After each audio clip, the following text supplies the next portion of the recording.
Bab 549. Omong kosong lagi. Setelah melewati lereng gunung, mereka tiba di sepertiga dari tangga gunung di belakang Gunung Booster. Jumlah pendaki berkurang. Sekilas jumlahnya sangat sedikit. Apalagi beberapa orang itu tidak terus mendaki, melainkan duduk bersila di tangga gunung untuk merasakan ilmu pedang. Louis Lu mengabaikan mereka dan melanjutkan. Tujuannya sederhana, yaitu puncak gunung. Ketika Louis Lu hendak melewati seorang pria gendut yang saat ini berada di titik tertinggi, pria gendut itu tiba-tiba membuka matanya dan berkata, "Kakak, kamu sudah sangat hebat bisa mendaki sampai di sini." Louis Lu terhenti, menoleh untuk melihat pria gendut itu. Jelas pria gendut itu telah menyelesaikan meditasi ilmu pedangnya dan hendak bangun dan turun gunung. Selama mendaki Louis Lu tidak berbicara dengan siapapun. Itu benar-benar membosankan. Ketika dia mendengar pria gendut itu memulai percakapan, dia tersenyum dan menjawab, "Mengapa aku merasa kamu berlebihan? Kamu bisa berpikir begitu?" Pria gendut itu berbicara dengan percaya diri. Temperamennya terlihat sederhana dan jujur. Louis Lu tersenyum dan mengangkat kakinya untuk menaiki tangga gunung lainnya. Tetapi lelaki gendut itu tiba-tiba berkata lagi, "Aku tidak menyarankanmu untuk terus mendaki." "Oh, mengapa?" Louis Lu menatap pria gendut itu dengan curiga. Pria gendut itu berkata dengan ekspresi dingin, "Yang paling penting adalah yang cocok. Ilmu pedang yang ada di sini cukup untuk kamu pahami. Jika kamu terus naik, niat pedang terlalu kuat, tetapi tidak seefektif seperti di sini. Kecocokan adalah hal yang paling penting." Kalimat yang sangat masuk akal. Tapi ketika keluar dari mulut pria gemuk itu, terasa lucu dan tak bisa dijelaskan. Louis Lu memikirkan dengan serius dan berkata, "Aku pikir puncak gunung lebih cocok untukku."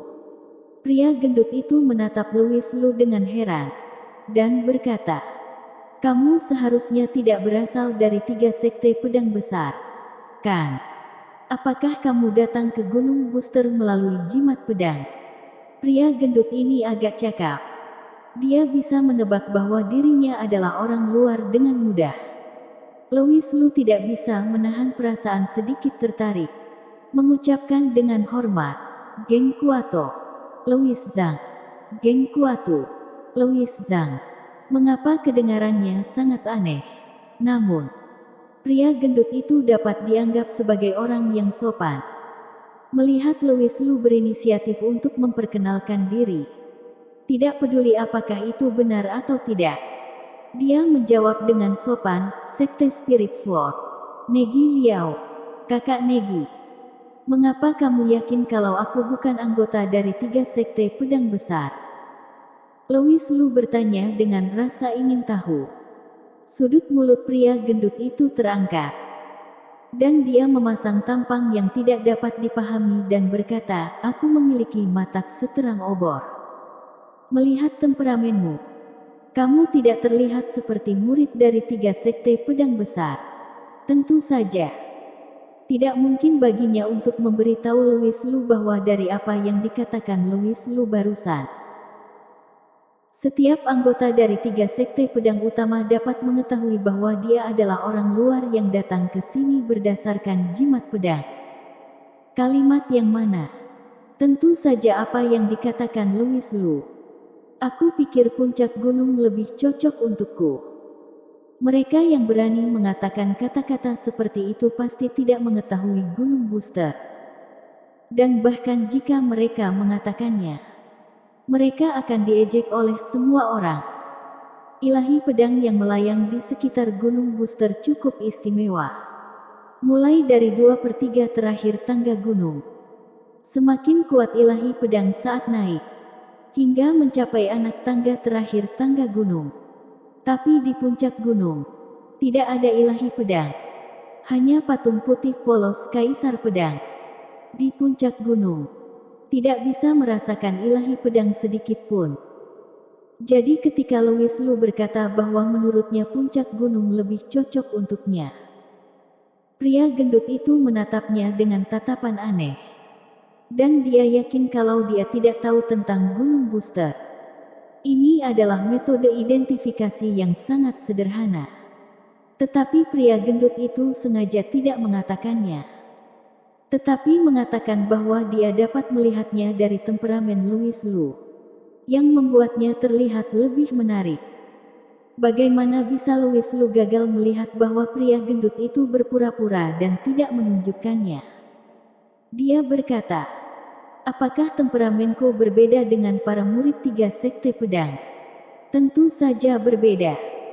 Negi Liao menggelengkan kepalanya dan berkata, para murid dari 3 sekte pedang. Karena pelatihan pedang jangka panjang, temperamen mereka telah menyatu dengan energi pedang. Dan mereka tampak lebih galak dan mendominasi. Tetapi kamu, dia berpura-pura melihat Louis Lu, mendecakkan lidahnya beberapa kali dan berkata, tidak ada yang istimewa, tidak ada yang luar biasa dibandingkan denganku, antara langit dan bumi. Mendengar ini, Louis Lu hampir menyimpulkan bahwa pria gendut itu berbicara omong kosong.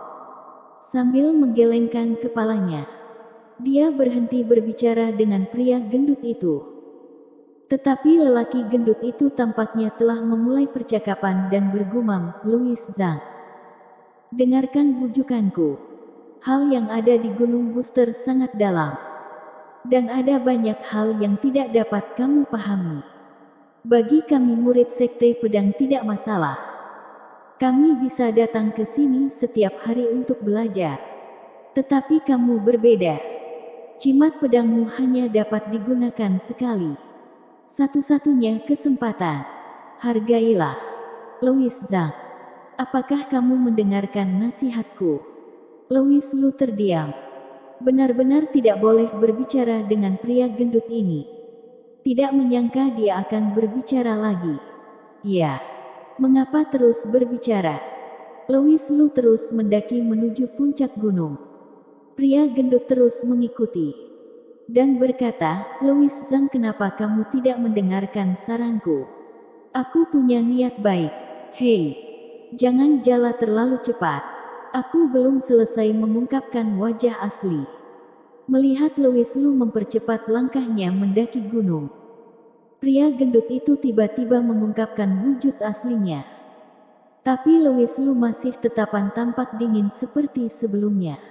Hei, jika kamu tidak menabrak tembok selatan dan tidak melihat ke belakang, saudara gendut, aku akan pergi ke puncak gunung bersamamu hari ini. Dan lihat lelucon apa yang akan kamu buat nanti. Pria gendut itu berkata dengan nada yang sedikit kesal. Dan mengikuti Louis Lu menaiki tangga gunung selangkah demi selangkah. Tetapi napasnya menjadi semakin berat.